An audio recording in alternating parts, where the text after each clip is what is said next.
এই জাসদ কিন্তু ইলেকশনে ৮৬-তে সিট পাইছে, ৯১ পার্লামেন্টে ছিল সবসময়। জাসদের লোকেরা দাওয়াত পাবে না কেন? ও তো রেজিস্টার্ড পার্টি, ৪২টা রেজিস্টার্ড পার্টি, তারা দাওয়াত পাবে। আমি জাতীয় পার্টির কথা না হয় নাই বা বললাম, তাহলে সমস্ত রেজিস্টার্ড পার্টিকে বাদ দিয়া এনসিপি কে ডাকতে হবে কোন যোগ্যতায়? রাজনৈতিক জনপ্রিয়তা এক নেতার পকেট থেকে, এক দলের পকেট থেকে হাঁটতে হাঁটতে কিন্তু অন্য পকেটে চলে যায়। তারা যদি এইভাবে এই ধরনের মিটিং গুলাতে যাইতে থাকে, মানুষের মনে প্রশ্ন উঠবে, আমাদের কর্মীরা, বিএনপির কর্মীরা কিন্তু অসম্মানিত হবে এবং তাদের মনে কষ্ট হইতে পারে। বোধহয় এমনও হইতে পারে যে আমি কিছুই বুঝি না, আমি একজন উম্মি মানুষ, রাজনীতিও বুঝি না। যে এই কালকে পরশু নোয়াখালীতে স্লোগান দিয়ে এইসব ছেলে পেলেরা স্লোগান, তারেক রহমান সাহেবের নামে যে বিশ্রী কুশ্রী স্লোগান দিছে, আমাদের দলের নামে, নেতা নেত্রীর নামে, শহীদ জিয়া নামে দেখলাম কাগজ মুখে পাঠতে, তার ছবি পাঠতেছে, তারেক রহমান সাহেবের ছবি পাঠতেছে। আবার কালকে গিয়ে দেখলাম তাদের সাথে বসে বসে তারা হাইসা হাইসা কথা কইতেছে। এবং দল হইল ৪টা, কে? ১ বিএনপি, ২ জামাত, ৩ ইসলামী আন্দোলন, ৪ এনসিপি।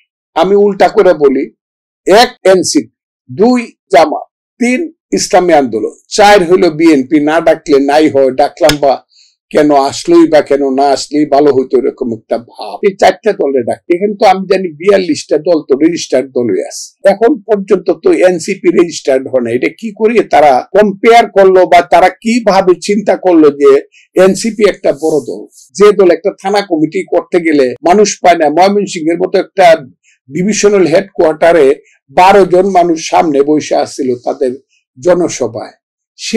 সেই দলটাকে যদি ডাকা হয়, তাহলে কমিউনিস্ট পার্টি যারা ১৯৭৯ সন থেকে পার্লামেন্টে সিট ছিল, ৮৬ সনে ছিল, ৯১ ছিল, ৯৬ ছিল, তাহলে কমিউনিস্ট পার্টি দাওয়াত পাবে না কেন? ২০০১ হচ্ছে জাসদ, যে জাসদ ১৯৭৩ সনে পর্যন্ত সিট পাইছে আওয়ামী লীগের আমলে, যখন আওয়ামী লীগের শাসন ছিল ৭২তে, তখন জাসদ নির্বাচন করিয়া ৯টা সিট, ৩টা সিট পাইছে, আর উপনির্বাচন করে রাজশাহী সহ আরো ৫টা সিট পাইছে।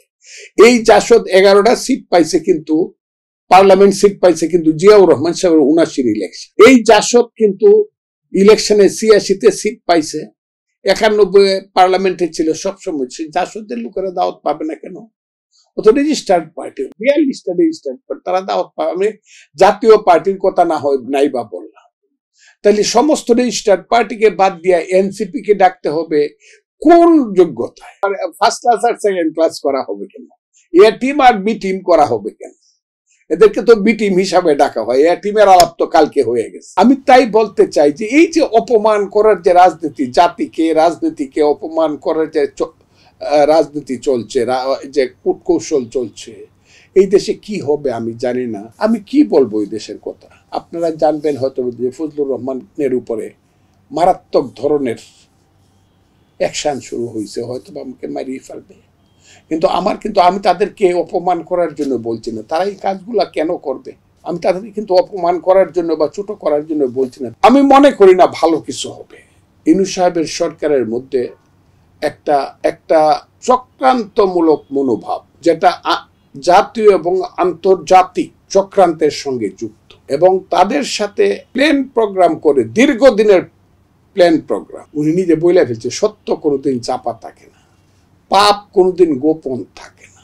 যাদের সঙ্গে উনি চুক্তি করে হোক, যাদের সঙ্গে বুঝাবুঝ করে হোক, যাদেরকে কথা দিয়ে হোক, যাদের বেড়াজালে আবদ্ধ হয়ে হোক উনি ক্ষমতায় নিয়েছেন। আগে বলতো আমাকে ফ্রান্সে ফোন করছে ছেলেরা, আমি হইতে চাই না।